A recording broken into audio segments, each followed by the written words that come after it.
네, 안녕하세요. 소개받은 장홍주입니다. 이렇게 광주에서 여러분들을 만날 수 있게 돼서 정말 기쁘게 생각하고요. 서남아시아라는 주제로 오늘 강연을 준비했는데 저에게도 약간은 도전적인 주제였어요. 왜냐하면 화학자로서 특정한 지역에 대한 역사를 많이 보진 않는데 그나마 다행인 것은 다른 학문에서도 그렇지만 서남아시아의 역할이 생각보다 큽니다. 근데 지금까지도 역할이 계속 남아있진 않고요. 일종의 만약에 로켓을 하늘로 발사시킨다면 중간에 일단 분리를 하면서 더 위로 보내는 것처럼 서남아시아가 모든 학문의 발달에 굉장히 중간에서의 큰 역할을 합니다. 근데 그 이후에는 이 세력을 조금 잃어버리면서 지금은 뭐 지지부진하고 있긴 하죠. 자, 화학은 여러분이 아시다시피 과학의 한 분야입니다. 그러니까 물리학이나 생명과학이나 뭐 추가한다면 수학까지 이런 자연과학과 동등한 위치에 있을 텐데 사실 화학 강연을 만나는 게 굉장히 어렵습니다. 다른 분야에 비해서 대중화라든지 아니면 대중서나 활동하시는 분들이 매우 없어요. 그래서 제가 좀 열심히 하거나 또 대한화학회에서도 좀 많이 일을 시키셔가지고 하고 있는데 그래서 최대한 여러분이 어렵지 않게 처음 접하실 가능성이 많기 때문에 좀 편하게 들으실 수 있게 역사적인 내용을 조금 많이 넣어봤습니다. 자, 먼저 화학이 시작하는 것에 대해서 본다면 각각의 분야에 대해 우리가 궁금증이 있습니다. 예를 들어 우주의 끝은 어디일까? 라든지 물리학의 끝은 어디일까? 이런 식으로 이 학문이 과연 어디서부터 어디까지가 있을까라는 경계가 사실 되게 애매합니다.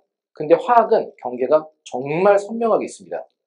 왜냐면 화학은 물질이란 게 직접 있어야만 돼요. 제가 입고 있는 옷이나 여러분이 보고 있는 종이나 책상이나 이게 무언가로 만들어졌기 때문에 우리 앞에 있는 거죠. 우리가 사용할 수 있고 먹거나 뭐 버릴 수도 있고 이 물질이 없으면 화학이 성립하지가 않습니다.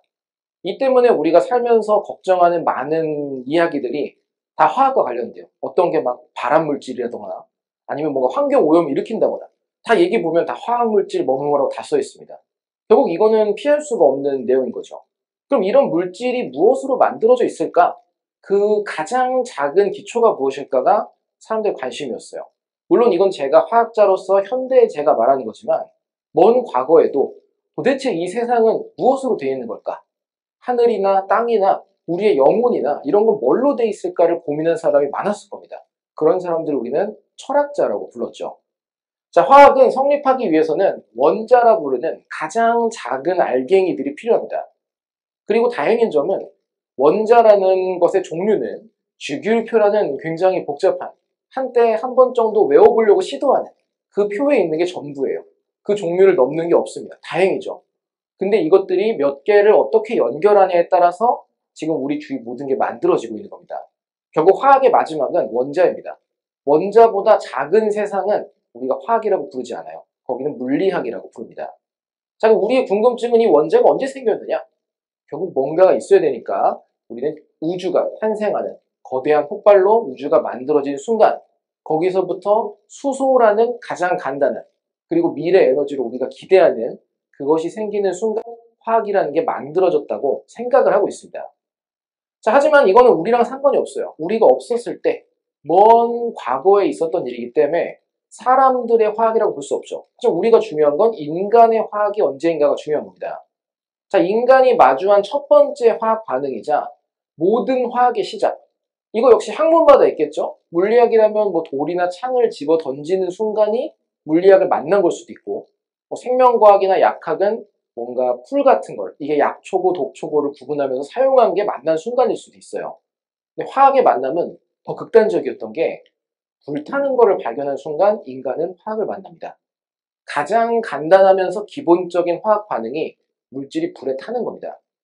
왜냐하면 물질이 불에 타기 위해서는 뭔가 필요하죠. 우선 뜨거워야 되고 그리고 타야 될 이 나무라든 혹은 석유나 석탄 같은 재료가 있어야 되고 마지막으로 산소가 필요하죠. 산소가 공급이 끊어지면 불은 꺼지니까. 결국 이 물질, 나무나 이런 연료를 이루는 분자들이, 원자들이 산소랑 만나서 연결되는 과정을 우리는 불탄다 혹은 연소한다라고 부르게 됩니다. 이 너무나도 단순한 과정으로부터 사람들이 화학을 만나게 돼요. 근데 화학이라는 것도 분야가 많을 거예요. 수학도 뭐 도형을 가지고 하는 것도 있고 수를 가지고 하는 것도 있는 것처럼 화학은 크게 나눈다면 유기화학이라는 것과 무기화학이라는 두 가지로 나뉩니다. 유기화학은 단어부터가 뭔가 우리와 관련되어 있는 것 같아요. 유기물, 유기체. 결국에 살아있는 우리 몸을 이루고 있는 게 무엇인가? 라는 걸로부터 처음에 시작했습니다. 지금은 다 오락가락하고 있지만 지금 옛날에 그렇게 시작했어요. 결국에 우리가 유기화학을 처음 만난 순간은 식물을 지디겨서 소꿉장난하듯 뭔가 색이 있는 거나 즙이나 이런 걸 분리한다거나 혹은 짠해서 먹는다거나 이 모든 과정이 유기화학이라는 게 처음 인간에게 왔던 순간이고요. 무기라는 것은 반대로 저도 이제 어렸을 때 무기화학이라는 책을 서점에서 보고 정말 그 싸울 때 쓰는 무기를 만드는 줄 알고 샀어요. 전공책이 또 워낙 비싸잖아요. 한 4만 원인가 용돈 열심히 모은 걸로 샀는데 비닐 포장돼 손을 못 봤거든요. 와서 뜯어봤더니 너무나 다른 게 써 있어서 한참 후회했던 기억이 나는데 그런 제가 지금 무기화학을 가르치고 있습니다. 이 무기는 결국에 유기가 아닌 모든 겁니다. 근데 아까 주기율표라는 곳에는 원소 종류가 118개나 있는데 그 중에 유기화학은 탄소에 대한 이야기만 다룹니다. 얘는 결국 그 외에 117개의 원소에 대한 모든 이야기예요. 그럼에도 우리가 유기화학, 유기물 뭐 이런 걸 이야기하는 건 우리 몸과 관련되어 있기 때문에 단백질, 탄수화물, 지방 이런 모든 게 다 유기물이기 때문에 더 많이 노출이 되어 있는 거죠. 자, 무기화학 역시 처음 우리가 만난 건 동굴벽화라고 이야기를 많이 해요. 왜냐하면 동굴벽화가 특이한 점이라면 누구나 동굴에 그림을 그릴 수 있습니다. 이거는 진화에서가 아니라 인간이라면 그냥 문질러서 흔적이 남네? 그릴 수 있어요. 근데 이 당시 얻을 수 있는 건 우선 불타는 걸 만났으니까 시커먼 숯검댕은 있겠죠. 그럼 그릴 수가 있겠죠. 근데 그럴 거면 전부 다 까매야 될 텐데 칼라예요. 동굴벽화의 특징은 의외로 전부 다 색이 칠해져 있습니다. 자, 그럼 무엇으로 칠했겠냐? 돌가루일 수도 있고 어딘가에서 캐온 뭔가 흙 같은 걸 수도 있습니다. 이것들이 다 마그네슘이나 망가니즈나 이런 온갖 원소로 된 무기물이에요. 자, 여기까지 이야기하면 보통 사람들이 궁금한 그겁니다. 이게 분명 화학을 우리가 만났다고 하지만 전혀 모르고 썼는데 화학인지도 모르고 그냥 있던 물건을 쓴 것뿐인데 화학을 만났다라고 말하는 건 과대포장이 아닐까? 근데 이렇게 생각할 수도 있죠. 여러분 모두 다 스마트폰 다 사용하지만 이거 조립한다거나 만들 수 있는 건 없어요. 원리도 몰라요. 솔직히 말하면. 자세히는. 단지 우리는 사용할 수 있는 거죠. 하지만 우리는 첨단 문명을 살아가고 있는 사람으로서 그 물질들이 구성하고 있는 사회, 환경을 누린다는 건 그걸 쓴다고 말합니다. 청동기 시대에 모두가 청동을 만든 건 아니었겠죠. 자, 이런 걸 얘기하면서 제가 여러 가지 물질에 대한 걸 보다 보니까 갑자기 옛날 생각이 났었습니다. 여기 쪽이 이제 서남아시아죠, 우리의 이야기. 근데 서남아시아에서 문명이 처음부터 생긴 건 아니었으니까 학교 다닐 때 보통 배우는 4대 문명이라고 부르는 가장 오래된 고대 문명들을 생각해 보는 거죠. 저도 물론 똑같이 배웠어요. 바다와 맞닿은 곳에 큰 강이 있고 범람을 자주 해서 땅이 비옥하다거나 뭐 이런 여러 가지 특징들이 있었죠. 근데 아무리 생각해도 지구에 그런 곳이 4개밖에 없다고? 이런 궁금증이 너무 오래 생겼던 겁니다. 그래서 그때부터는 이 지역에 뭐가 있을까? 이 문명은 뭐가 다를까를 한참 고민해 봤는데 제가 찾은 답은 물질이었어요. 원소. 자, 보자면은 이게 아프리카의 지금 지도입니다. 파란색은 아직도 강이 남아있는 거고 요 노란색은 말라서 사라진 곳이에요. 딱 사하라 사막 지역이죠. 생각보다 아프리카는 물이 풍부한 곳입니다. 우리가 너무 사막만을 떠올려서 그렇지. 근데 그 중에서도 나일강 인근에 있는 이집트 문명이 고대 문명 중 굉장히 유명하게 오래된 문명이라고 여겨지죠. 왜 그런 것이냐? 그냥 농사만 짓고 땅만 있다고 다 되는 게 아니라는 거죠. 거기에서 어떤 원소가 나오느냐를 바탕으로 어떤 물질, 도구를 만들 수 있느냐가 달라지고 청동기 시대를 철기 시대가 저물게 했던 것처럼 그 물질이 풍부하고 얻기 쉽고 없는 것은 주변에 있는 것과 무역을 하기 쉽느냐 이 모든 걸로 결정이 됩니다. 이집트는 금이랑 은이랑 구리가 굉장히 많았어요. 근데 금과 은은 유용한 도구로 쓰기에는 너무 무른 금속이었고 귀금속이지만 하지만 구리는 유용했습니다. 구리 자체로는 무르죠. 전선 속에 구리가 있으니까 휘어보면 얼마나 잘 휘는지 알 수 있습니다. 근데 구리에 주석이라는 다른 금속을 섞으면 청동이 만들어져요. 우리가 알고 있는 석기 시대 이후에 첫 번째 물질 문명인 청동기 시대가 시작되는 겁니다. 자, 이게 사용됐던 이유는 주석과 구리는 녹이기가 쉬웠어요. 구리는 대충 한 900도 조금 넘으면은 물처럼 녹고요. 주석은 심지어 250도만 돼도 녹습니다. 그래서 뭐 어린 그 병정 장난감이나 뭐 단추나 이 많은 걸 주석으로 쓰는 게 간단히 녹일 수 있으니까. 자, 근데 이게 나온 이유는 둘 다 녹이기가 쉽고 섞었더니 굉장히 단단한 청동이 생겼어요.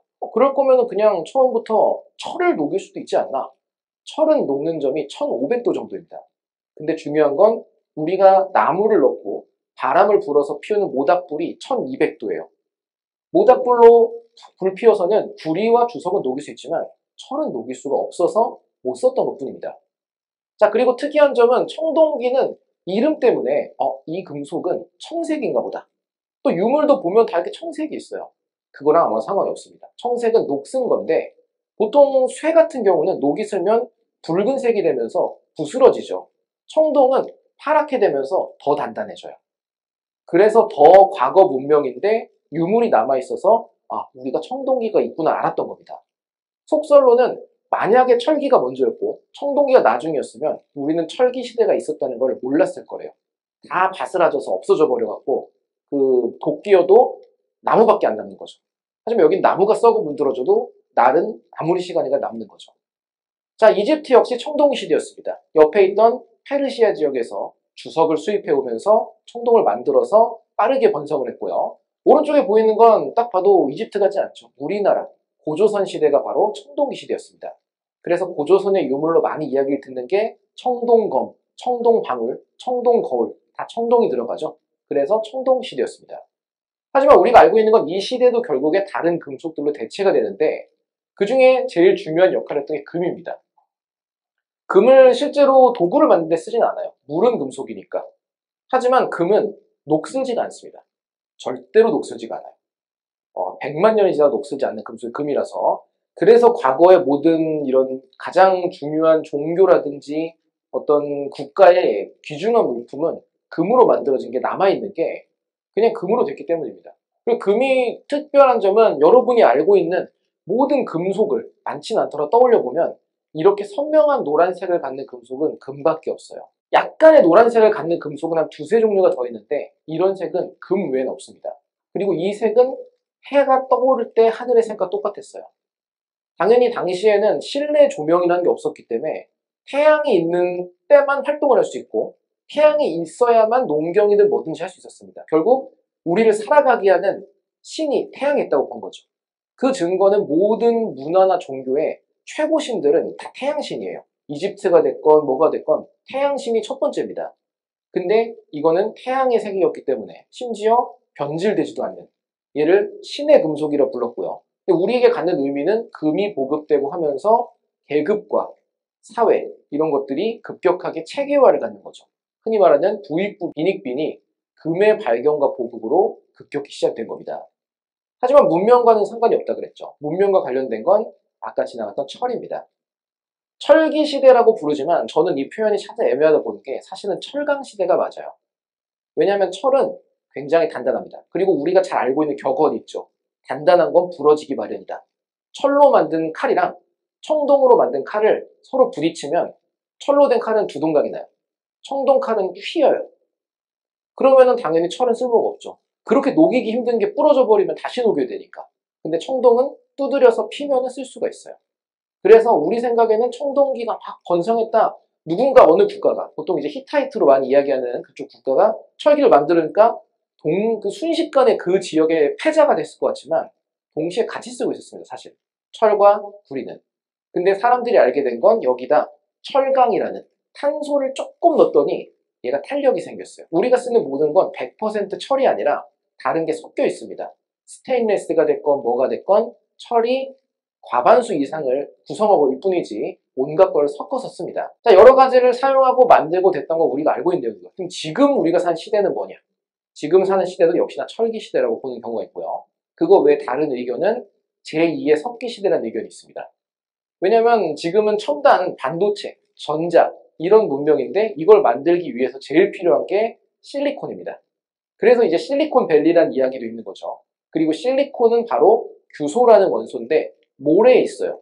그래서 실리콘밸리가 사막에 만들어진 것도 이 모든 거를 제일 얻기가 쉬웠던 양질의 모래가 있었기 때문이에요. 근데 지금 만약 사는 문명에서 요거를 반도체를 뺀다면 사실 철기 시대랑 다를 게 없죠. 약간의 그 화석연료나 증기기관이 보급된 철기 시대, 정도에 머물러 있을 겁니다. 인터넷이니 뭐니 아무것도 없으니까. 자, 그래서 이 두 가지로 많이 이야기를 합니다. 자, 그럼 서남아시아로 이야기를 옮겨간다면 서남아시아의 위치가 어디일까 고민을 많이 해봤는데 제 입장에서는 이슬람어권을 서남아시아로 보통 이야기를 많이 합니다. 이건 화학 쪽의 입장이에요. 물론 이게 여기 서아시아까지 넣을 것이냐 어떻게 많겠죠. 근데 보통 중세 때가 이슬람이 가장 화학에 영향을 많이 미쳤기 때문에 여기 국가들이 해당합니다. 자, 유럽과 아시아의 중계지였고요. 그렇기 때문에 실크로드와 관련되는데 실크로드가 우리 생각에는 이것도 이야기가 많죠. 이거는 단순히 비단을 수탈하기 위한 거기 때문에 그리 좋은 표현이 아니었다라는 의견도 있고 본격적인 문명의 교류가 이루어졌다는 것도 있고 근데 제 입장에서는 실크로드를 통해서 화학과 관련된 지식은 굉장히 만나게 됩니다. 근데 이 만난 게 야 그런 게 있었어? 라는 것보다는 너네도? 라는 이야기가 커요. 예를 들어서 서양에는 사원소설이라는 게 있었습니다. 모든 게 불, 물, 흙, 공기로 되어 있다. 동양에는 오행이 있었죠. 화수목금토. 이게 서로 만난 거예요. 각자 만들어진 건데 만나서 얘기하니까 통하는 게 많아요. 같이 뭘 잡아먹고 섞이고 이런 것들. 이런 게 한두 개가 아니었던 겁니다.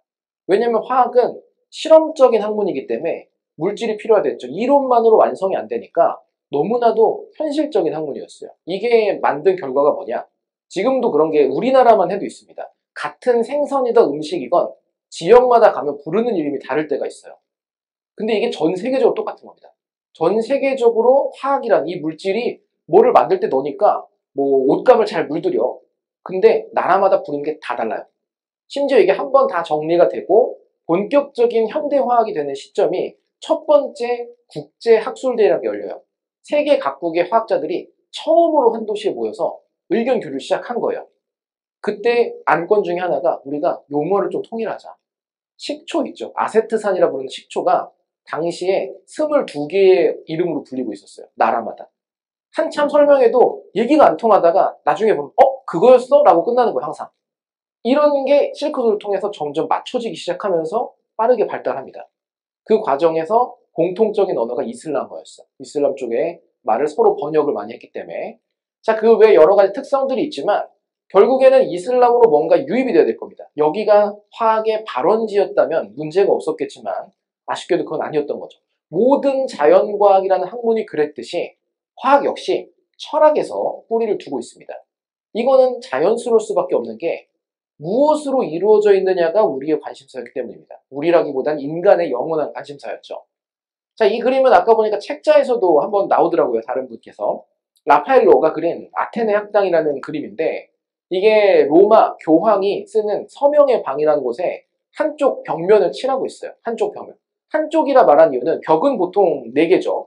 이건 철학에 대한 그림이고 다른 학문에 대한 그림이 나머지 벽에도 있습니다. 근데 저는 이것밖에 몰라요. 철학에 대한 그림밖에. 자, 여기 있는 사람들이 누가 누군지 모르지만 지금도 명확히 밝혀지지 않았습니다. 한 절반 정도만 알려졌어요. 근데 그 중에서도 자연과학과 관련된 인물들이 여기에 한 절반 정도가 됩니다. 수학, 물리, 화학 이런 분들이. 자, 우선 최초의 철학자라고 하면 탈레스라는 분이 이제 그리스에서 나타납니다. 그리스가 철학이 발달할 수밖에 없는 이유가 있었죠. 철학, 이건 솔직히 말하면은 뭐 비하 발언은 아니지만 어느 정도 먹고 살만해야 할 수 있는 학문이죠. 왜냐면 철학만으로 돈벌이가 크게 되지 않으니까. 근데 그리스는 노예 문명이 너무 잘 돼 있어서 전 인구의 30% 이상이 노예였습니다. 그 나라의 모든 일을 다 하니까 그 노예가 아닌 사람들 할 일이 없는 거예요. 계속 생각하고 고민하고 이러면서 철학이 발달하게 되는 거죠. 자, 탈레스는 기록에는 남아있지 않아요. 기록이 남아도 자기가 연구한 걸 남기지 않았어요. 그래서 이분의 별명은 최초의 철학자입니다. 과학자라고 말하지 않아요. 근데 이분은 세상의 모든 건 물로 되어 있다는 이야기를 처음으로 합니다. 이거는 4개 중에 하나만 말한 거지만 타당성이 있습니다. 왜냐하면 물만이 우리가 1년을 살아가면서 물질의 3가지 상태를 다 볼 수 있는 겁니다. 겨울에는 얼어서 고체가 되고 평소엔 물이었다가 더우면 증발해서 기체가 돼요. 하나의 물질이 이렇게 온갖 걸 바뀌는 걸 볼 수 있는 게 거의 없어요. 냉장고니 열인이 없는 환경에서.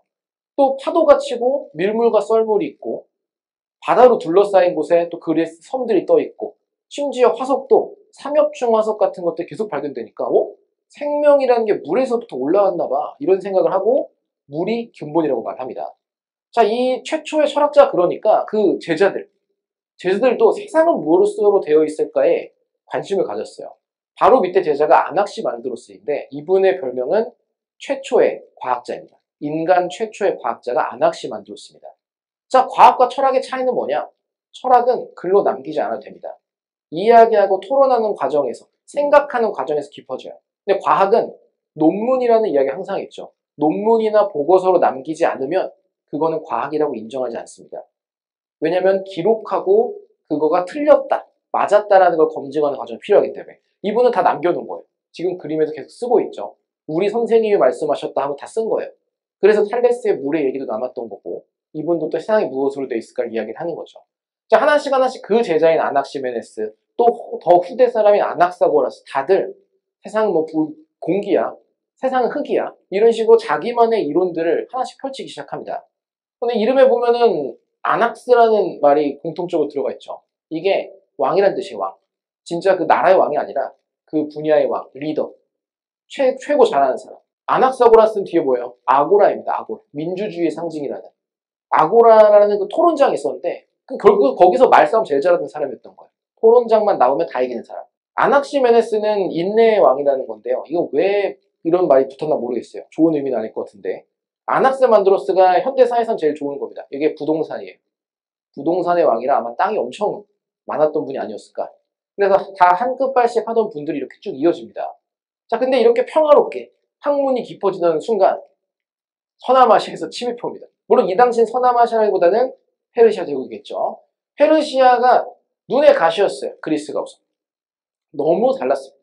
그리스는 철학이 발달하고 생각하고 이런 제도적인 거였다면 페르시아는 극도의 실용적인 국가였습니다. 정말 쓸모가 있는 걸 해야 되고 철학이라는 거에 별 관심이 없었어요. 그래서 쳐들어오니까 만약에 성향이 비슷한 국가였다면 그냥 여기서 좋습니다 하고 남아가지고 자기 할 일 하겠죠. 근데 그게 아니니까 철학자들이 여기저기로 도망칩니다. 다 이쪽으로 가요. 시리아 쪽으로 가거나 혹은 여기 트라키아로 가거나 중간 여기저기로 퍼져나갑니다. 그러면서 그리스 철학이 퍼지게 되는 건데 그 과정에서 이제 우리가 아는 사람들이 하나씩 나옵니다. 피타고라스 역시 탈레스와 아낙시만드로스의 제자였어요. 근데 피타고라스는 우리가 알고 있는 피타고라스는 그 삼각형 같은 수학에 관련된 거, 그리고 그 유명한 음계, 도레미파솔라시도를 만든 사람으로 유명하죠. 이것만 들어도 세상이 무엇으로 되어 있을까에는 관심이 없었습니다. 그러니까 당시에 수학이 제일 발달했다라던 바빌로니아 지역으로 유학을 갔다가 거기에 터전을 잡고 제자들도 길러내요. 근데 제자들 중에 엠페도클레스라는 분이 나오는데 이분이 현대화학과 굉장히 관련된 걸 만들어냅니다. 바로 사원소설을 먼저 만들었고요. 여기까지만 하면 특별한 게 없는데 굉장히 감성적인 개념을 넣었어요. 바로 사랑과 미움입니다. 사원소 그리고 사랑과 미움이 세상을 만들고 있다. 뜬금없죠. 근데 이게 현대화학의 완벽한 이해입니다. 사랑이라는 건 인력이에요. 원자와 원자, 물질과 물질 이런 것들이 서로 끌어당겨서 붙으려는 힘이고 미움은 떨어지려는 힘입니다. 이걸로 물질은 결합이 하거나 분해가 되거나 바꿔가 되거나 이 모든 게 일어나요. 지금 우리가 하는 화학도 플러스와 마이너스 혹은 뭐 물에 잘 녹는 거 안 녹는 거 이렇게 상반되는 것들이 서로 좋아하거나 싫어하는 걸로 모든 걸 만들고 있습니다. 물론 그 정도까지 내다보고 한 건 아니겠지만 맥락이 남아있는 거죠. 계속해서 발전할 수밖에 없었겠죠. 자, 그 다음에 지금 봤다면은 이제까지는 원소였어요. 뭘로 돼 있었을까? 근데 처음에 말했던 건 화학의 기본 단위는 원자였다라고 말했죠. 원소와 원자의 차이를 제일 쉽게 알 수 있는 건 알파벳입니다. 원소는 알파벳의 종류예요. A, B, C, D, E, F, G 종류들.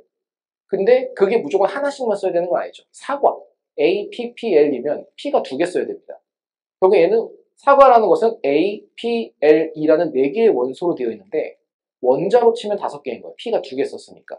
질과 양의 개념인데 이분들은 그 양에 관심을 가졌습니다. 뭘로 돼 있나 알겠는데 그게 한 덩어리야? 아니면은 많이 모이고 조금 모이고로 달라지는 거야? 라는 생각으로 얘기를 하게 되는 거죠. 물론 굉장히 잘 들어맞았었고 유일하게 틀렸던 거라면 물질마다 그 성질이 다르니까 그거에 따라 원자들의 모양이 다를 거라 생각했어요. 예를 들어 무기를 만들거나 날카롭고 차가운 철은 뾰족뾰족할 것이다. 하지만 어디든 흘러가고 모양을 맞추는 물은 둥글둥글할 것이다. 이런 정도를 제외하고는 굉장히 잘 들어맞는 이론을 만드셨었습니다. 자, 이 모든 과정이 쭉 오면서 이제 넘어갈 때가 됐어요. 사원소를 우리 사람들 좋아하는 거 있죠. 뭐 몇 가지 나오면 짝짓기 좋아합니다. 이거는 뭐에 해당하고 이거는 뭐에 해당하고 이런 식으로.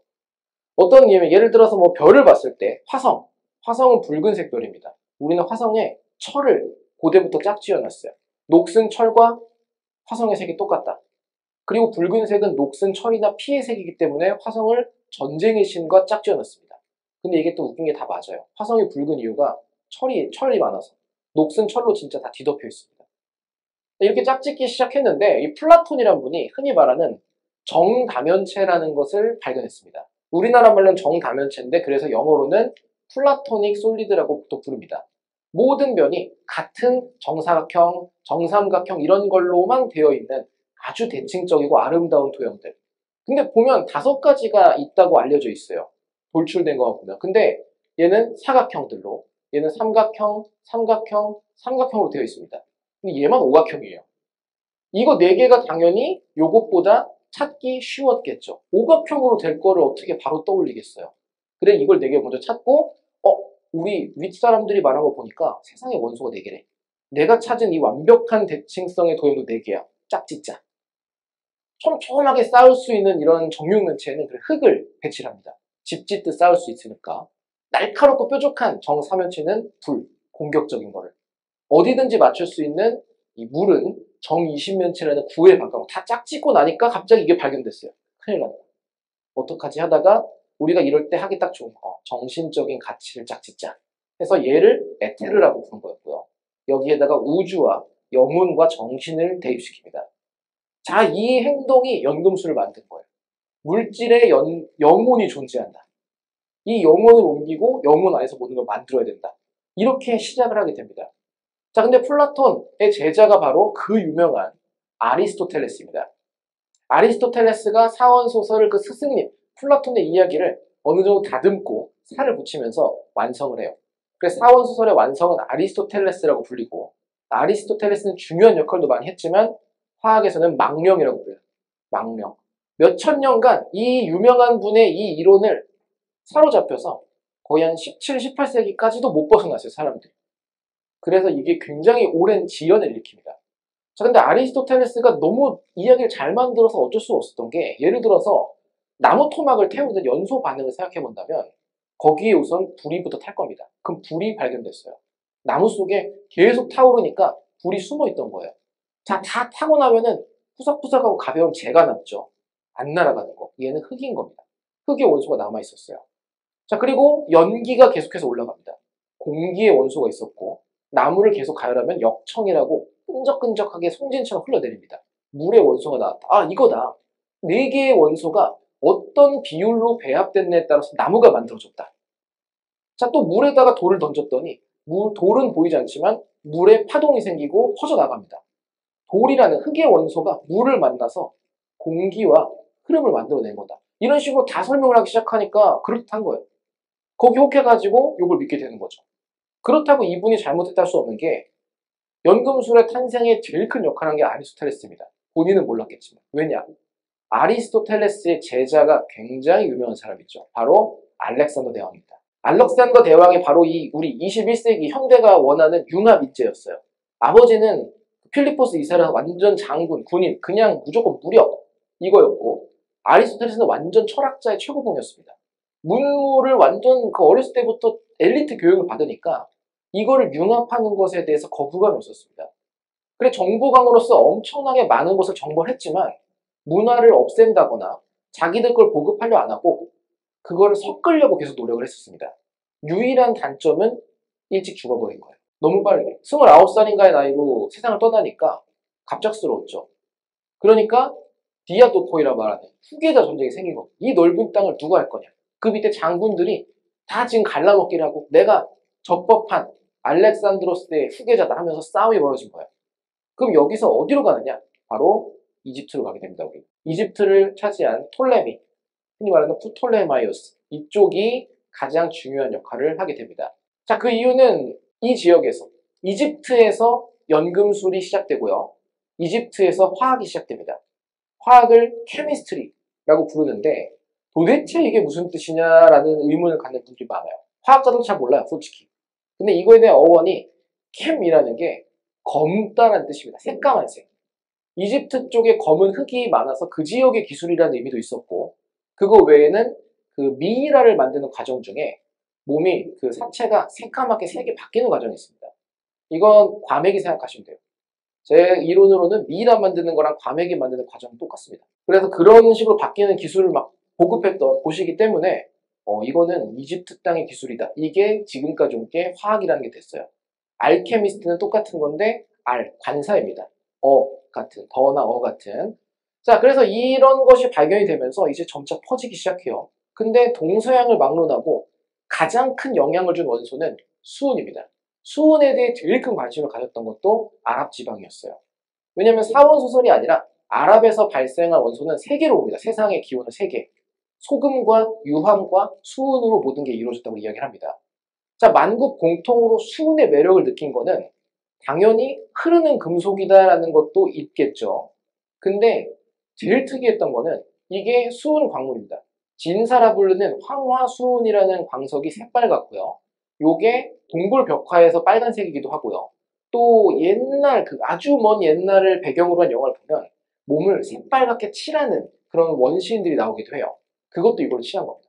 왜냐면 황화수은이 독성이 있어서 진드기나 빈대를 죽여요. 당시엔 머리 같은 데를 다 이걸로 밀고 칠하는 게 기생충을 없애고 위압감을 주려고 했던 겁니다. 근데 이 광석에 열을 가했어요. 그냥 불 위에다가 후라이팬 올려놓고 이 광석을 올려놓으면 광석이 땀을 흘리듯이 수은이 맺히기 시작합니다. 향이 날아가면서 수은 금속이 갑자기 생기는 거예요. 그리고 이게 만들어져요. 이건 말도 안 되는 거였어요. 빨간 돌을 가열했더니 돌이 금속을 땀처럼 흐르더니 계속 흘러다니는 금속을 남겼어.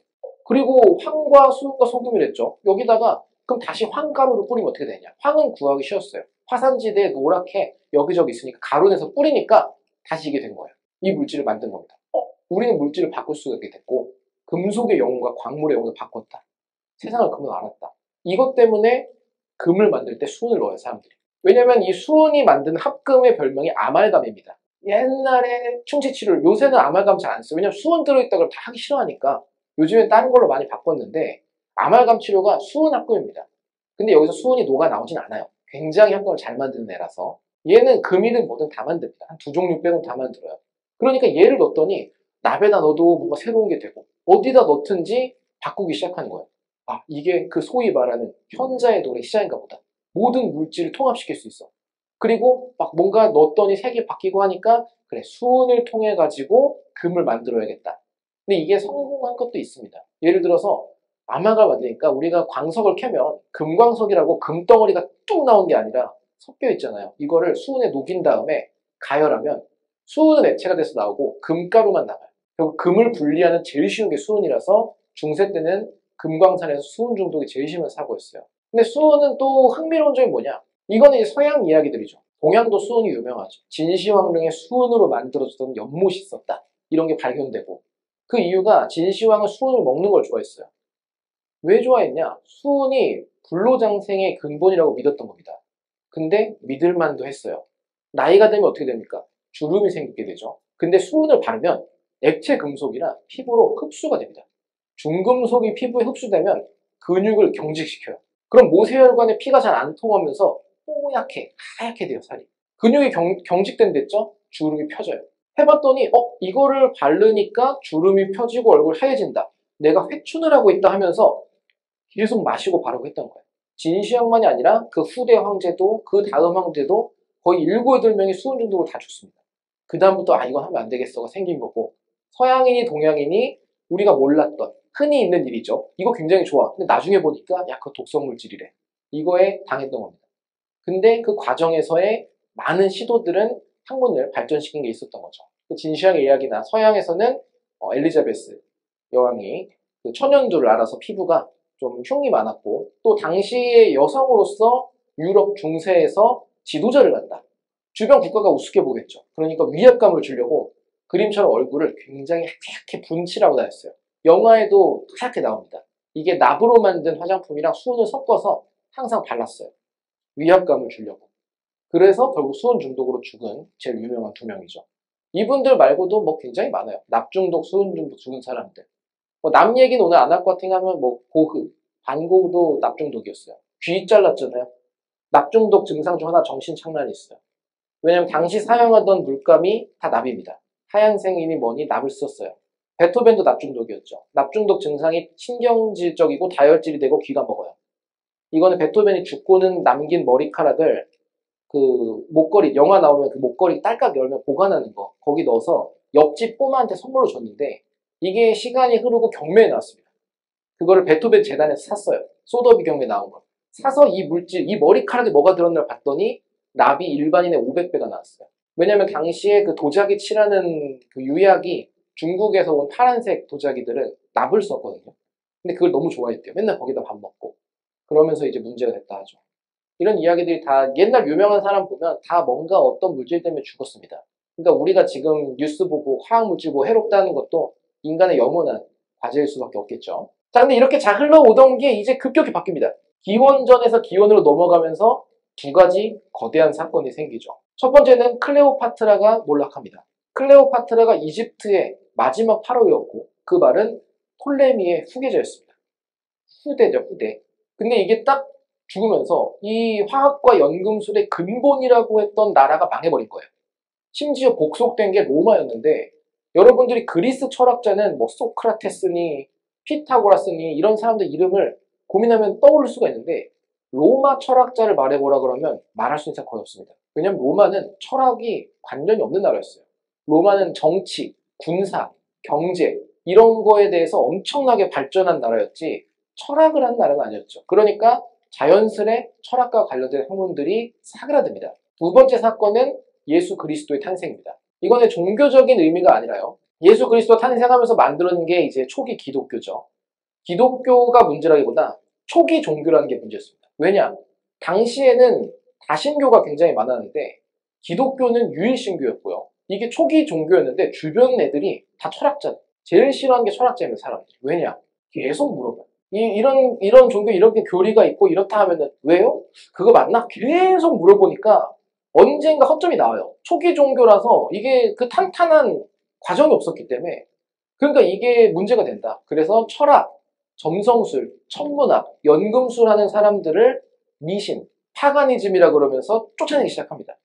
그러니까 양쪽에서 로마와 기독교에서 탄압을 받으면서 연금술이라는 게 완전 쭈그러들어 버려요. 자, 그 증거는 이 히파티아라는 분이 아까 그 아테네 학당에 그려지는 유일한 여성인데 알렉산드리아 대도서관장의 딸이었어요. 그러면서 마지막 철학자입니다. 이분이 군중들한테 처참하게 살해를 당해요. 철학이라는 걸 쫓아내야 된다는 이유로 자세한 설명 못 봤는데 막 돌로 맞고 가죽이 벗겨지고 하면서 죽어요. 그러면서 그리스 철학이 사라져요. 이제 없고 헬레니즘이라는 동서양을 합치려던 알렉산더 대왕이 만든 그 시대가 막을 내리게 됩니다. 그러면서 이 흐름 자체가 이제 연금술과 서남아시아로 완전히 넘어가게 되는 거죠. 자, 하지만 지금까지는 연금술의 시대였습니다. 근데 연금술을 박해하고 압박을 한 게 기독교로 했는데 아이러니하게 이걸 다시 살린 것도 기독교입니다. 이분이 네스토리우스라는 추기경입니다. 굉장히 높은 분이었어요. 실제로. 거기 콘스탄티노플 이쪽이 추기경이라 거의 뭐 그냥 가만히만 있어도 평생 최고의 권력을 누릴 수 있는 분인데 폭탄 발언을 합니다. 예수의 신성과 인성을 구분해야 된다라는 발언을 해요. 이 당시에. 당연히 이건 너무나도 신성 모독적인 발언이었고 그것 때문에 에페소스 공의회에서 추방 명령이 생깁니다. 말이 추방이지 빨리 안 가면 잡혀 죽는 거예요. 그래서 이제 추종자들과 도망을 치는데 이분이 당시에 있던 연금술, 천문학, 의학, 철학책을 다 모아가지고 들고 도망갑니다. 다 같이. 그걸 들고 시리아 지역으로 가서 거기서 번역을 하기 시작합니다. 그러니까 이제 유럽 쪽에서 만들어졌던 이 모든 초기 학문이 서남아시아로 드디어 유입이 되는 순간이에요. 이전까지는 독자적으로 발달한 게 별로 없었어요. 서남아시아에서. 자, 이렇게 되면서 문화가 딱 들어가기 시작하니까 연금술이라는 게 갑자기 확산이 조금씩 좀 되는 거죠. 아직 급격하진 않았지만 대표적인 게 두 분인데 우선 이 조시모스라는 분이 여러분 잘 모를 거예요. 볼 일도 없고 앞으로 살아가시면서도 들어보실 일이 없을 사람입니다. 근데 이분이 이제 많은 걸 정리했는데 이 분은 아마 지금 들으면 살면서 들을 수가 있어요. 누구냐? 말이라는 분이 이름이 뭔지는 정확하지 않아요. 유대인 여성이었는데 이분이 굉장한 도구를 만듭니다. 연금술은 실험을 해야 되잖아요. 만든 게 물중탕기를 만들어요. 우리가 초콜릿이나 이런 걸 녹일 때 직화를 하면 뜨거우니까 뜨거운 물에 하나 더 냄비를 넣는 이중 냄비라는 그 기술. 지금은 이제 단순하게 기술로 쓰지만 이때는 이중 냄비라는 도구를 만들어서 적당히 물이 끓는 것보다 낮은 온도, 술안 만드는 거랑 비슷한 개념이죠. 그런 거를 만들어서 쓰게 됩니다. 그래서 지금도 프랑스에서는 이중 냄비라는 거를 뱅마히라고 불러요. 이 마리의 냄비. 남아있는 겁니다. 자, 이분도 지금 사용하는 거 보면 우리가 알고 있는 화학하면 떠오르는 이미지. 뭔가 이 플라스크 유리로 만들어진 거. 그리고 여기 램프에서 막 가열을 하고 있고. 이런 장면들이 연금술이 현대화학으로 이어지는 과정을 보여주고 있습니다. 자, 그럼 이게 계속 퍼져나가겠죠. 아랍 지역을 거쳐서 인도로 가게 되고요. 근데 인도도 또 독자적인 게 생겨 있었던 거죠. 뭐 도형이니 뭐니 많은 게 있었지만 인도에서도 세상은 무엇으로 됐을까 궁금했었습니다. 근데 여기는 비슷했던 게 사원소에 추가로 빛이 있었어요. 빛. 왜냐면 여기는 종교적인 게 굉장히 컸기 때문에 이 빛이란 걸 넣어서 오원소를 썼던 곳이고, 하지만 크게 다르지는 않았던 거죠. 자, 이제 여기에서는 독자적으로 생기고 있는데, 그럼 유럽은 어떻게 됐냐? 그렇게 쫓아내놓고. 유럽이 두동강이 나죠. 유럽이라고 하면 로마가 두동강이 납니다. 우리에게는 별 의미가 없을 정도로 빠르게 멸망해버린 서로마, 그리고 신성 로마 제국이라 불리지만 신성하지도 않고 로마도 아니고 제국도 아니었던 요부. 이 두 가지로 나뉩니다. 그래도 여기가 명맥을 갖고 오래 유지가 되죠. 그 중에 제일 중요했던 건 역시나 콘스탄티노플인데, 이 로마의 멸망 자체가 아랍 함대 그리고 아랍 군대가 콘스탄티노플을 함락시키면서 모든 것이 시작이 됩니다. 자, 그런데 이미 기독교와 이슬람 그리고 이 연금술과 모든 것들은 연관이 되기 시작합니다. 먼저 연금술을 완전하게 목을 베어버린 게 유스티니아누스 1세였습니다. 어떤 개념이냐면 문서갱유 같은 거예요. 자, 연금술 서적을과 이런 모든 걸 다 모아 해서 다 불태워서 없애버려요. 우상 숭배 없애하고 다 부시고. 그래서 모든 기록이나 이런 걸 다 없애버립니다. 왜냐면 우리는 이때부터 이 전부터 해가지고 국교를 완전 바꿨으니까 이 미신과 그런 거 모두 없애겠다. 그러니까 다 아랍 쪽으로 갈 수밖에 없죠. 근데 아랍 쪽의 시작이라고 할 수 있는 이슬람 자체도 기독교랑 뿌리가 같죠. 믿음의 조상이라 불리는 아브라함. 아브라함의 두 명의 처가 있었죠. 엄밀한 세 명이라고 하는 말도 있던데, 첫 번째 처 쪽이 이제 기독교 쪽으로 가고, 두 번째 쪽은 이스마엘과 하갈은 쫓겨나게 됩니다. 이 이스마엘이라는 쫓겨나는 이분이 이슬람의 시조예요. 이슬람의 성사라 그래서 요 밑에로 나온 후계자가 무함마드가 되는 거죠. 그래서 뿌리 자체는 같아요. 근데 연금술 비롯한 학문을 대하는 태도는 굉장히 달랐습니다. 자, 그걸 볼 수 있는 게 그리스의 불이라는 이 무기인데요. 어떻게 보면은 인류가 만든 최초의 발사형 인화 무기였습니다. 화염방사기 같은 개념입니다. 그리스의 불이라서 그리스가 만들었을 것 같지만 로마 거였고요. 동로마 제국이 가지고 있던 무기였습니다. 그리스인이 썼던 기술을 가지고 본격적으로 만든 거죠. 자, 이것의 특징이 굉장히 독특합니다. 얘는 우리가 생각하기에는 아니 뭐 나무로 만든 배로 싸우던 시대에 불태우면 이기는 거 아니야. 근데 물 뿌리면 꺼지겠잖아요. 근데 이 그리스의 불은 물에 닿으면 더 타요. 물 위에서도 타는 신종 무기였습니다. 지금 생각해도 되게 참신하죠. 자, 이 무기를 가지고 콘스탄티노플을 침공해온 아랍 함대를 두 번이나 패퇴시킵니다. 근데 마지막엔 결국에는 성이 무너지면서 넘어가게 되는데, 그렇게 따지면 이제 아랍 사람들이 이걸 갖게 된 거예요. 그러면 예전에 유럽 쪽이었다면 이 사악한 악마의 도구 모두 없애버리라고 다 파괴합니다. 근데 아랍 쪽은 야, 이거 우리도 쓰자. 그래서 이후에 그 유럽 쪽이 십자군 전쟁에 쳐들어왔을 때 이걸로 패퇴시킵니다. 아랍 쪽이. 그러니까 뭔가를 보면은 이거를 어떻게든 융합시키고 자기 걸로 하고 같이 쓰려는 제도가 그 관심이 많았어요. 이걸 볼 수 있는 게 기독교, 예를 들어 천주교나 개신교의 경우에는 예배를 가면 목사님이나 신부님이 설교를 합니다. 이 주제에 대해서 이번 주는 이런 내용이다라고 강론을 펼치고 사람들 그걸 듣고 받아들이는 식의 예배를 많이 드립니다. 근데 이슬람은 꾸란이라고 하는 책이 있죠. 이거를 갖고 알아서 공부하라 해요. 여기는 강론하는 사람이 없고 지식을 스스로 구하고 실천하자가 기본적인 방식이라 지식이라는 거를 대하는 태도가 다릅니다. 어떻게든지 필사적으로 그걸 자기가 연구하려는 게, 이게 계속해서 이어지니까 유입된 아까 네스토리우스가 가지고 온 것들을 바탕으로 급격하게 학문이 발달하기 시작하는 거죠. 자, 이건 아까 그리스의 불에 대해서 그냥 넘어가고 궁금하시니까 간단히 말씀드리면 우선 초기에 가장 최초의 발화무기 혹은 화학무기는 그냥 황을 태운 거였습니다. 황을 타면은 이산화황이라는 냄새 지독한 게 나와요. 이게 계란 썩는 냄새랑 비슷하다고 하는데 계란 썩는 냄새가 더 지독하긴 합니다. 이건 좀 다른 물질이기 때문에.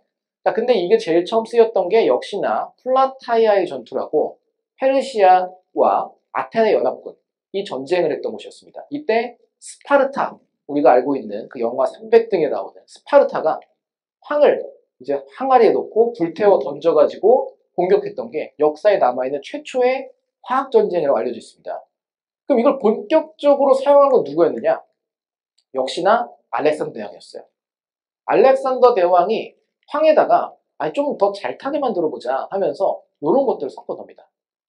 자, 지금 생각하면은 어이가 없는 걸 넣는데 우선 황은 냄새나기 위해 넣은 거고 피치는 일종의 연료입니다. 딱 봐도 꾸덕꾸덕하게 생겼죠. 굉장히 오래오래 잘 타는 연료예요. 화석연료. 근데 이 피치라는 것의 특징 알려드리자면 이게 세상에서 가장 끈적한 물질이에요. 모든 물질 중에. 이걸 어떻게 아느냐?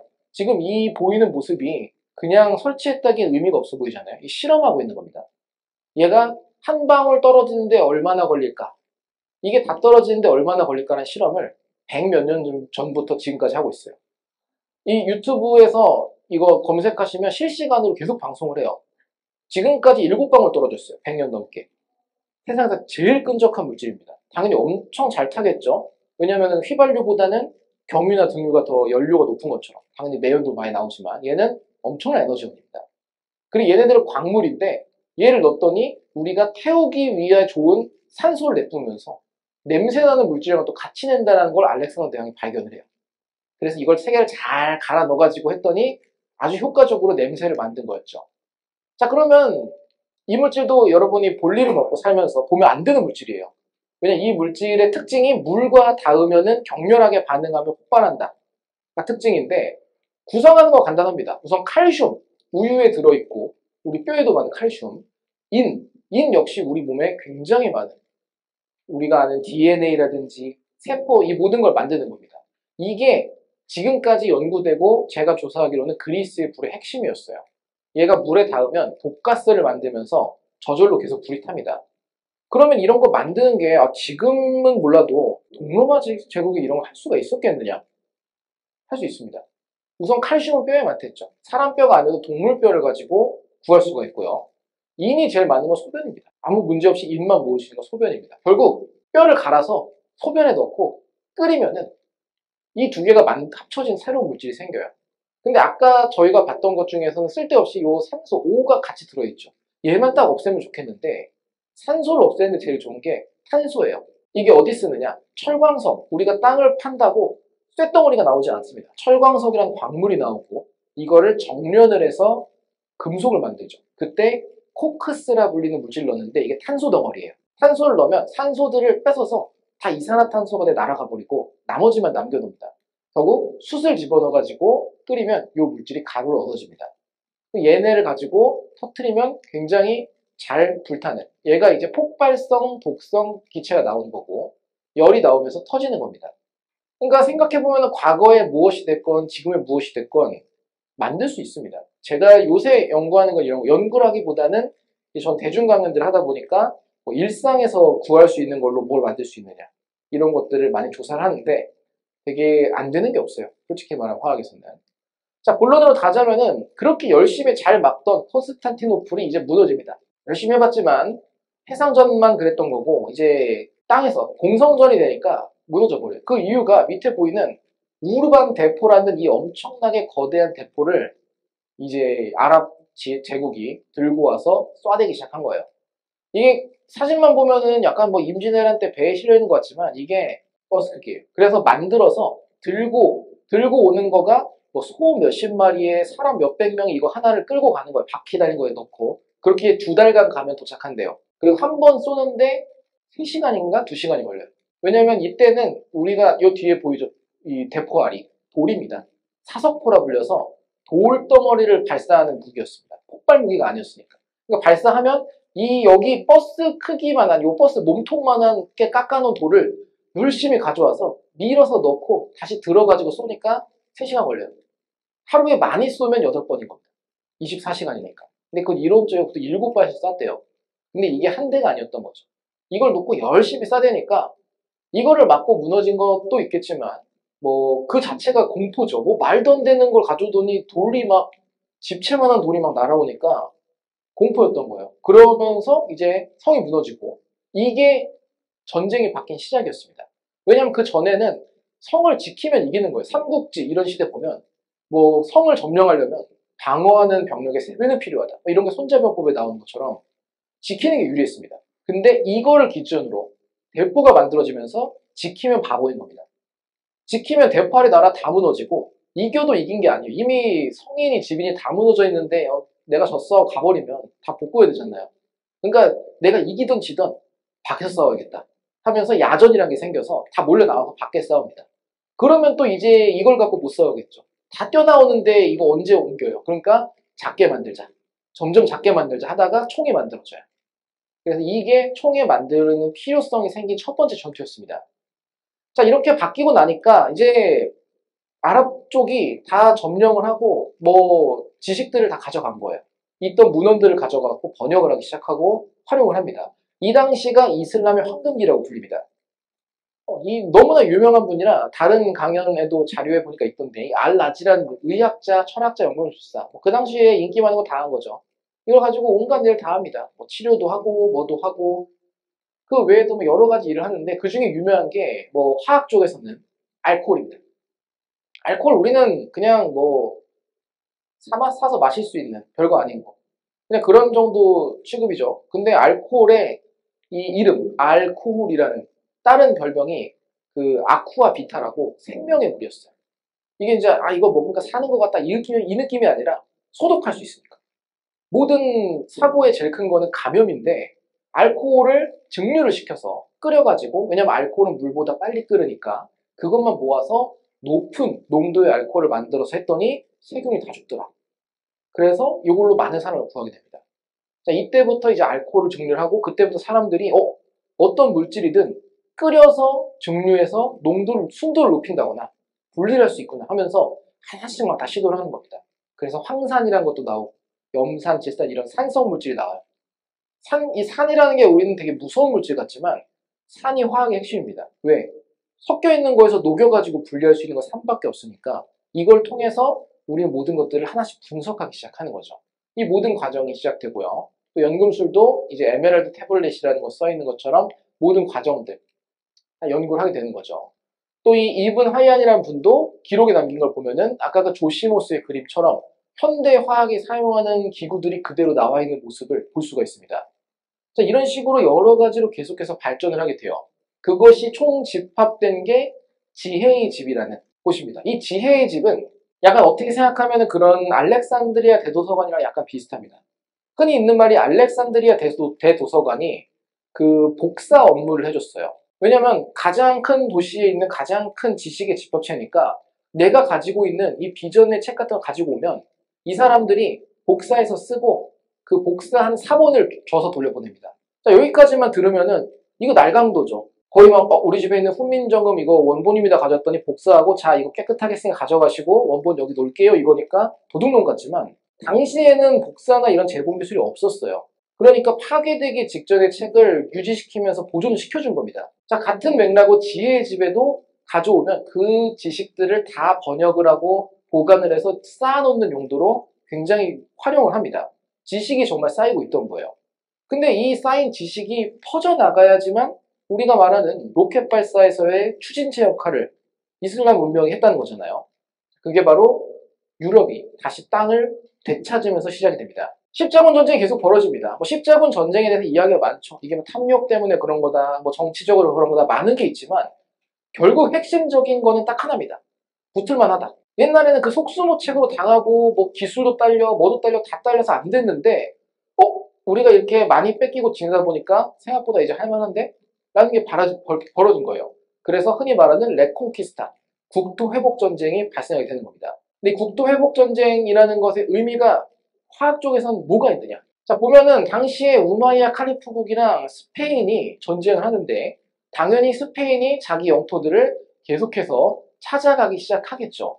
근데 이 찾아가는 와중에 두 곳의 도시를 수복한 게 중요한 의미를 가졌습니다. 첫 번째는 시실리, 두 번째는 톨레도였어요. 이 두 곳에 아까 말한 지혜의 집처럼 지식을 모아놓은 곳이 있었고요. 특히 톨레도에 이슬람 대도서관을 만들어놨던 거예요. 딱 찾으니까 거기를 들어가 봤더니 우리는 옛날에 뭐 알렉산드리아 대도서관 다 불태우고 난리가 났었는데 여기 뭔진 몰라도 되게 많네? 부수기 전에 뭔지라도 보자 하고 봤더니 야, 우리는 아는 게 없었구나. 근데 이 웃긴 건 이 정보가 자기들 거 옛날에 다 갔던 거를 다 잊고 있다가 번역된 걸 봤더니 이런 게 있는 게 찾아진 겁니다. 심지어 동쪽에서부터 온 지식까지도 다 이슬람어로 번역이 돼서 보관된 걸 보니까 이거는 지식이 중요하다를 유럽이 이때 처음 알아요. 그때 새로 생긴 직업이 번역가입니다. 그전에는 번역가가 아니라 그냥 지식인이 자기가 공부해서 자기가 필요한 걸 하거나 이런 거였지 전문적으로 번역만 하는 사람이 직업이 된 거는 이때가 시작이었어요. 왜냐하면 이걸 언어를 바꿔가지고 보존을 해야 되니까. 자, 그러면서 이제 가장 큰 문제였던 기독교와의 갈등도 해결이 됩니다. 알베르투스 마그누스라는 분이 있고요. 이분의 제자가 그 유명한 토마스 아퀴나스입니다. 자, 알베르투스 마그누스는 일종의 이단아였어요. 천주교에서는 이단아였습니다. 근데 이분 보면 세인트 써있죠. 성자로 추대를 받았고요. 그리고 만물 박사라는 별명을 붙었습니다. 그만큼 온갖 것에 관심이 많았는데 흔히 이 정도 위인이 되면 언제나 따라오는 이야기, 뭐 꿈에서 뭘 봤다 이런 거 있죠. 이분이 수련하는 수도승 때 꿈에서 천사가 나타났대요. 그래서 천사가 아니라 그 성모 마리아가 나타났다고 합니다. 그래서 물어봤대요. 너는 이 신앙을 줄까? 아니면 지혜를 줄까? 주지도 않고 저는 지혜를 주십시오. 그래서 성모 마리아께서 굉장히 실망을 하고 약간의 악담을 했대요. 너는 비참하게 죽을 거다. 대신 지혜는 주겠다. 그러면서 이제 굉장히 똑똑해졌다. 라는 말이 있고 그 비참하게 죽을 거다의 끝은 남은 기록으로는 이 나이 들어 치매와 노망이 좀 세게 왔다. 이런 거가 남겨져 있긴 합니다. 그게 중요한 건 아니겠죠. 이분은 결국 굉장히 많은 발견을 하는데 그 중에 하나가 비소입니다. 비소. 우리가 말하는 독. 동양에서는 비상이라 불리는 약재로도 쓰였고요. 이게 중독성을 일으키는 그리고 가장 많이 사용되는 게 사약이죠. 사약. 그래서 사약을 먹으면은 사극에서는 막 으악 하면서 피를 막 토하고 부들부들 떨다 죽는데 전혀 안 그래요. 비소는 중독사하는 거지 그렇게 토하려면 청산가리를 마셔야 좋습니다. 중독돼가지고 죽는 거고요. 보통 흔히 있는 말로 뭐 배가 터질 정도로 먹어 죽었다거나 빠르게 돌게 하려고 먹인 다음에 방에 넣고 온도를 떼서 구워 죽였다거나 이런 이야기가 오히려 나오지 이게 사실은 한약도 약재라는 말처럼 몸에 잘 받는 사람도 있었대요. 절대로 안 죽어서. 자, 근데 이 비소가 결국 중독이기 때문에 종교에서는 유용했습니다. 왜냐? 추기경을 죽이면 내가 다음 단계면 추기경이 되는 거니까 내가 안 들키게 서서히 죽이자. 이게 아니라 부잣집에서도 많이 썼어요. 그래서 비소의 별명이 상속의 가루였습니다. 포도주에 타서 서서히 먹여서 죽이고 내가 재산을 상속받고 내가 권력을 상속받겠다. 그것을 해내게 만들어주실 분입니다. 비소를 발견해가지고 분리를 해서. 하지만 성자죠. 근데 이분의 제자가 토마스 아퀴나스인데 토마스 아퀴나스의 그림만 유독 독특합니다. 항상 한 손에는 교회를 들고 있고 한 손에는 책을 들고 있어요. 절대 양립 못할 거라 생각했던 학문과 종교를 융합을 시켰습니다. 이거는 공을 던져버린 거예요. 토마스 아퀴나스가. 아니 이거를 왜 당신들이 판단해요? 이게 안 좋으면 천벌을 받을 텐데. 결국에 우리가 알고 있는 이 모든 것도 하늘로부터 내려온 게 아니냐. 우리는 유일한 최고의 권위만 있으면 된다. 그게 바로 성경이니까 성경에서 하지 마라고 한 거 아니면 그걸 왜 우리가 하지 말라고 합니까? 라는 걸로 납득을 시켜버려요. 이게 스콜라 철학이라는 게 돼서 이때부터 그 수도원에서도 연금술이나 철학을 공부할 수가 있게 됩니다. 기사단도 생기고 모든 게 되는 거죠. 자, 이제 다 해결된 것 같은데 유럽은 이제 아수라장이 됩니다. 약간의 그 바이오리듬처럼 잘 나갈 때가 있으면 망할 때가 있는데 모든 망하는 게 유럽에 한 번에 왔어요. 첫 번째는 역시나 전쟁이죠. 백년 전쟁이 벌어지고요. 백년 전쟁이 끝나니까 또 영국 내에선 또 장미 전쟁이라고 또 30년간 싸우기 시작합니다. 근데 그 와중에 대기근이 들어요. 전 유럽에. 그렇게 되다 보니까 흑사병이 돌아요. 거의 절반이 죽어나갑니다. 이게 한 번에 다 온 거예요. 한두 세기 내에 모든 일이 꾸준히 계속 남아있던 겁니다. 이쯤 되면은 우리는 어떻게 해야 됩니까? 이제까지 모든 거는 예배를 드리고 신앙을 가지면 해결된다 믿었는데 끝도 없는 문제가 생기네.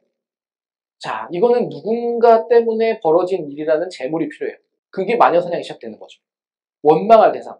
그거에서 제일 죽이기 쉬운 것. 딱 내가 이 당시 살아도 이 사람을 죽이겠다 싶은 게 연금술사. 왜냐? 연금술사는 우선 기본적으로 실험을 하는 사람이기 때문에 집에서는 안 나오고요. 그리고 실험을 하면서 온갖 냄새나고 연기나는 걸 집에서 풀풀 풍기고 다녀요. 그리고 뭐 하는지도 모르겠고. 이런 놈이 갑자기 집에 와서 마을에 살고 있으니까 뭔가 얘 때문에 그런 거 아닌가? 혹시 악마를 추종하거나 금기를 하는 거 아닌가? 하면서 마법사로 몰려가지고 많이 죽습니다. 이게 이제 그건 어쩔 수 없는 거죠. 원망할 대상이 필요할 수밖에 없었고 제가 생각해도 그런 일 있죠. 이게 어느 정도냐면 제가 이제 대학원 나온 다음에 나중에 봤던 건데 학교에 공지가 올라온 게 있었어요. 그 교수님들한테 하는 공지라고 그 카이스트에 돌았었는데 대학원생들을 최소한 이틀에 한 번씩은 목욕을 시켜라. 이게 신고가 들어간 거예요. 너무 꾀죄죄하게 냄새나게 하고 난 사람이 계속 건물을 돌아다닌다고 새벽에도. 신고를 들어가서 학교 그 캠퍼스 폴리스가 가서 조사를 했는데 대학원생이 박사과정이었던 거예요. 그래서 이제 그 처우 복지 관리를 하라고 왔었어요. 이게 당시엔 더 했겠죠. 그러니까 누가 봐도 저 사람 이상해. 저 잡혀가면 안 될 것 같아. 이게 시작이 됐던 겁니다. 당연히 사람들은 숨기려고 드는 거예요. 그때부터 우리가 말하는 원소 기호처럼 모든 걸 암호화시킵니다. 그림으로 그리고. 지금은 뭐 요리 조리법 하는 것처럼 뭐 몇 밀리리터를 뭐 플라스크에 넣고 몇 도로 하고 이게 다 써서 우리가 쓰지만 당시에는 이게 그림으로 그렸어요. 예를 들어서 뭐 용을 그려놓고 그리폰을 그려놓으면 이거는 가열해서 기화를 시켜가지고 오하라. 모든 걸 그림과 알 수 없는 기호로 숨기기 시작합니다. 이 모든 게 나중에 되는 원소 기호라는 게 만들어진 시작이 되는 거고요. 그리고 이 당시에 연금술이 한번 뒤엎어집니다. 왜냐하면 연금술은 여러분이 갖고 있는 이미지처럼 초기에는 금을 만드는 게 목적이긴 했어요. 근데 연금술 단어를 보면 왠지 연이 우리가 무연휘발유처럼 납을 말할 것 같지만 납 연자를 쓰지 않습니다. 정련하다 할 것처럼 뭔가 달구고 바꾸고 이렇게 바꾸는 그 재련한 그런 연을 씁니다. 그래서 금을 만들어내는 기술이지 납을 금으로 바꾸는 게 아니었습니다. 그 목적은 가치 없는 무언가를 가치 있게 만들자. 그 대상이 꼭 물질일 필요는 없었어요. 그래서 세 가지로 초반에 나눴던 게 정신. 나의 나약하고 용기 없고 이런 정신을 더 고귀하게 금처럼 만들자라는 정신수련이기도 했고 나의 병들고 늙고 지친 몸을 새 것처럼 만들자라는 육체로도 발전합니다. 그게 남은 게 약학과 의학이었어요. 자, 근데 그 세 개 중에서 물질은 망했죠. 왜? 안 되니까. 몇백 년 동안 열심히 해도 금이 안 만들어지는데 계속 잡고 있으면 바보겠죠. 그래서 연금 사기꾼이라는 게 생깁니다. 이건 연금술사랑 다르고 지금이랑 비슷합니다. 투자금 먹고 나르자. 요게 목적입니다. 그러려면 보여줘야겠죠. 그러니까 금으로 진짜 금을 겉에를 뭔가 산에 넣으면 잘 녹는 거무튀튀한 금속으로 도금을 한 다음에 보여주는 거예요. 자, 금을 만들겠다. 넣어서 막 해서 꺼냈더니 금이 나온 거예요. 그냥 거무튀튀한 못을 넣는데 금으로 된 못이 나오고 이런 실험을 막 보여주니까 야, 그럼 너 여기서 지금 계속 만들어서 해라. 그러면서 투자금을 받으면 도망칩니다. 잡히면 죽는 거예요. 굉장히 많이 죽고 털고 도망치고 반복이었습니다. 그래서 이 시대가 우리가 갖고 있는 연금술은 사기꾼 놈들이다. 그러니까 만들어진 게 그 당시가 되는 거고요. 근데 이게 웃긴 게 다 믿었어요. 왜냐? 혹시라도 1000명이 못해도 만약 잘할 수 있는 사람 한 명 있으면 큰일 나는 겁니다. 누가 큰일 나냐? 왕이 큰일 나요. 그래서 영국에서는 법으로 연금술 금지령이 내려집니다. 국가에서 만든 적이 있었어요. 연도는 까먹었는데 그 승수금지법인가 해서 만들지 마라. 왜냐면 이걸 누군가 귀족이 연금술사를 데려다가 방에 가둬놓고 계속 금을 만들면 화폐 경제가 무너지고 사병이 늘어나면서 이 반란이 일어날 수 있다.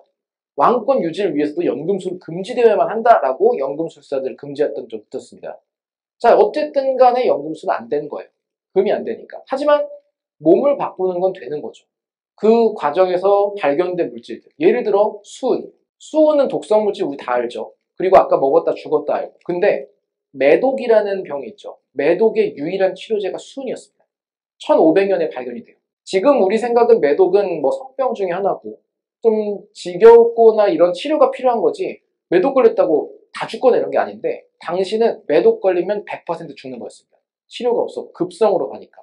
선택지를 발견한 게 파라켈수스라는 연금술사이자 의사였는데 수은이었어요. 수은을 마시면 살 수가 있습니다.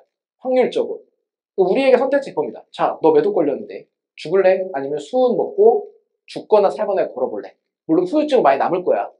하면 먹죠. 누가 그걸 그냥 저 매도권을 죽을래 하는 사람 어디 있어요. 그게 300년간 유지가 됩니다. 300년간 수은 이상의 약이 없었어요. 그게 바뀐 게 아까 또 사람 죽인다 했던 비소. 비소로 만든 약이 몸에 문제 없는 선에서 매독을 죽인다는 게 발견됩니다. 그게 화학요법이라는 게 처음으로 만들어진 거고 그 결과가 지금 우리가 하는 항암 치료로 이어지는 거예요. 이것처럼 하다 보니까 이 과정에서 발견된 건 적어도 몸은 새거로 만들 수가 있더라. 그러니까 의학과 약학 같은 게 급격히 발달하기 시작합니다. 자, 모든 과정은 됐고 여기까지 오면 이제 서남아시아는 끝났어요. 뭐 못해요. 이제 힘이 빠졌습니다. 그 황금기를 누리고 힘이 빠졌고 지금은 서남아시아의 똑똑한 분들이 미국으로 건너가서 거기서 공부하고 잘하고 계신 거지 서남아시아 내부에서는 크게 활약을 하고 있진 않죠.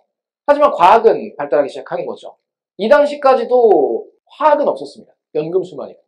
근데 물리학은 있었고요. 생명과학도 있었고요. 다 있었는데 화학은 없었어요. 당연한 게 어쩔 수가 없었던 게 물리학이나 뭐나 우선 과학이기 때문에 관찰과 검증이 필요한데 다 돼요. 물리학이 가능해진 시기, 망원경의 개발입니다.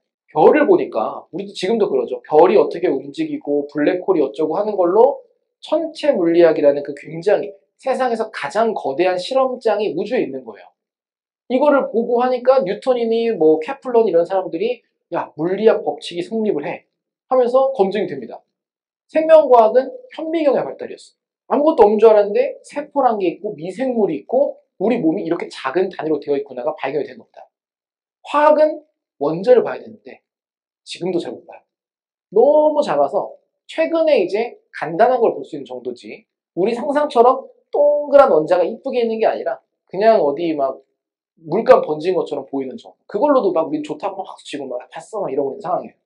당신 택도 없었겠죠. 그러니까 화학은 성립할 수가 없었습니다.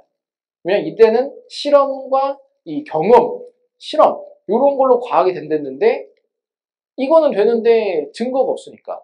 그래서 이거 만들어질 때 우리가 아는 뭐 데카르트, 나는 생각한다, 고로 존재한다. 프란시스 베이컨은 뭐 아는 것이 힘이다 이런 말 했던 분. 이분들의 동료가 뉴턴, 갈릴레오, 뭐 스피노자 이런 분들이 다 그룹이었어요. 이 당시에 과학을 만들었던. 자, 화학은 어떤 일이 생겼냐? 화학은 다 보진 않겠지만 보통 우리가 어떤 학문을 보면 거기에 대해서 제일 큰 업적을 남긴 사람을 아버지라고 불러요. 의학의 아버지 히포크라테스라든지 뭐 음악의 아버지 바흐라든지. 화학은 아버지가 누구냐? 화학은 아빠가 셋이 있습니다. 첫 번째 아빠가 로버트 보일이에요.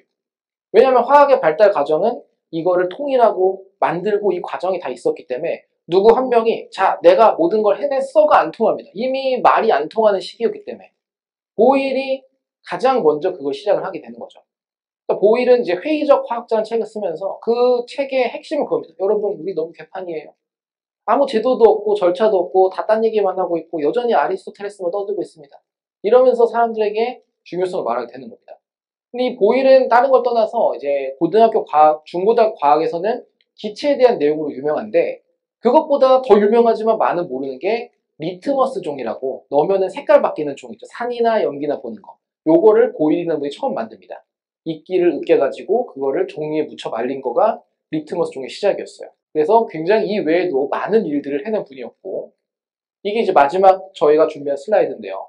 앙투안 라부아제라는 분이 이제 화학 쪽에선 제일 유명한 라부아지에 살면서 한 번쯤은 어디선가 들어본 이름만 들어도 왠지 프랑스 사람 같은 이분이 화학의 두 번째 아버지입니다. 세 번째 아버지는 이제 베르셀리우스라는 다른 분이 있는데 거기부터는 얘기가 좀 많이 재미가 없어져요. 그래서 우리는 딱 여기 넘어가는 데까지만 볼 건데요. 라부아지의 특징은 항상 부인과 같이 그려집니다. 사진이. 애처가여서가 아니라요. 부인이 너무나 똑똑했습니다. 논문을 쓸 거면 그림도 그려야 되고 다른 나라 말도 해야 되고 이런 작업이 필요한데 라부아지에가 그걸 혼자서 하지 못했어요. 근데 부인이 언어도 너무 많은 걸 하고 그림도 잘 그리고 과학적인 분석도 되니까 다 옆에서 보조를 해서 합니다. 심지어 열 몇 살 연하였어요. 되게 어렸을 때부터. 그래서 눈에서 막 꿀이 툭툭 떨어지죠. 그래서 항상 같이 동료로 했고 근데 재밌는 거는 뭐 라부아지에는 결국에는 단두대에서 목이 날아갑니다. 이것도 이제 대혁명 때 여러 가지 재밌는 이야기들이 있지만 어쨌든 목은 날아가요. 그러면 이제 부인이 혼자 남잖아요. 이제 새 인생을 살아야죠. 그래서 재혼을 합니다. 재혼을 한 사람이 벤자민 톰슨이라는 분인데 이분은 여러분과 친숙한 거라면 만약에 그 수비드라는 조리법을 처음 만들었어요. 저온에서 오래 익혀서 부들부들하게 만드는 걸 처음 만들었고, 감자를 먹자라는 운동이 그때 유럽에서 이제 시작이 됐는데, 감자를 맛있게 먹는 법을 많이 개발해가지고 보급을 합니다. 그 외에도 여러 가지 화학적인 것도 한 거죠. 이게 왜 나오느냐? 제가 이제 노벨상 시즌을 했으니까 노벨상 화학상을 이제까지 누가 받았나 다 조사를 한 적이 있습니다. 조사가 그냥 이름 쓴 게 아니라 이 사람이 받았는데 이 사람의 스승이나 제자 중에 받은 사람이 있나 해서 가계도를 그려봤어요. 근데 80%의 역대 수상자가 다 한 가족이에요. 누구의 제자고 누구의 랩에서 연구를 했고 다 연결이 됩니다. 근데 어쩔 수가 없죠. 유명한 실험실. 우리만 해도 노벨상 수상자 실험실이야 가서 거기서 배워볼 거 아니에요. 이렇게 다 연결이 되는데 계속 올라가다 보니까 이분이 나옵니다. 부인. 한쪽 갈래가 라부아지에고 한쪽 갈래가 벤자민 톰슨이라 거기서 모든 사람이 다 나와요. 몇십 명. 그래서 대모입니다. 사실상 모든 화학의 어머니라고 저도 이제 보고 있는데, 라부아지에가 이제 통일하기 시작한 거예요. 이때까지 나왔던 모든 온갖 그 원소 이름 이런 거를 처음으로 바꿉니다. 잘은 안 보이지만 여기 뭐 옥시젠, 산소라든지 뭐 아조트, 이건 하이드로젠, 수소 이런 것들을 만들고 뭐 실수했던 것도 있죠. 빛과 열도 원소로 생각을 했었으니까. 이것도 여러 가지 이야기있지만 결국에 라부아제가 해낸 거는 용어, 화학 이걸 체계화합니다. 예를 들어 우리가 소금을 좀 일상적인 언어로는 염화 나트륨. 제가 이제 학회 가서 이렇게 말하면 욕을 먹죠. 염화 소듐으로 바뀐 지가 언젠데 화학해서 바꿨는데 화학교사 그러면 안 되지 하고 소리를 듣는데 이제 대중도 만날 때는 우리나라는 나트륨도 표준으로 하니까 염화 나트륨이라고 왜 부를 거냐? 나트륨 염화라고 하면 안 돼? 이걸 라부아제가 정한 거예요. 염화 띄우고 나트륨으로 써까지도 정했고요. 영어로 쓸 때 NaCl이라고 Na를 먼저 써라는 것도 정하고 지금 쓰는 모든 표현을 이분이 다 정합니다. 물론 혼자가 아니라 팀이 있었어요. 다른 동료 3명이. 자, 그래서 여기서 우리의 이야기는 멈추지만 라부아지에가 목이 날아간 다음의 화학은 나폴레옹으로. 우리가 아는 모든 위인이 그 과정에 있습니다. 나폴레옹의 이집트 원정이 화학에서 엄청 거대한 역할을 또 만들어냅니다. 이게 화학사에서 역할이고 그 지금까지의 내용이 제일 중요해요. 이 이후부터는 약간의 좀 근대 현대로 가니까 이 과정에서 제일 중요한 건 역시 연금술이 제일 중요했었고 그 연금술과 학문의 발달에서 큰 역할을 한 게 서남아시아였습니다. 그 지식을 다 모으고 융합시키고 확산시킨 그게 없었다면 지금도 이거는 거의 뭐 동네 맛집 수준으로 화학이라는 건 뭐 간의 수공업 기술 정도로 물려오고 있을 수도 있겠죠. 통일이 안 되고. 자, 제가 준비한 거 여기까지고요. 뭐 결론적으로는 이 화학이라는 거대한 학문을 쏘아내는 중간 발사체가 서남아시아의 역할이었고 아마 다른 학문에서도 비슷하게 과학에서는 작용할 거라고 생각합니다. 늦은 시간까지 경청해 주셔서 감사하고 뭔가 재미가 있었으면 좋겠습니다. 감사합니다.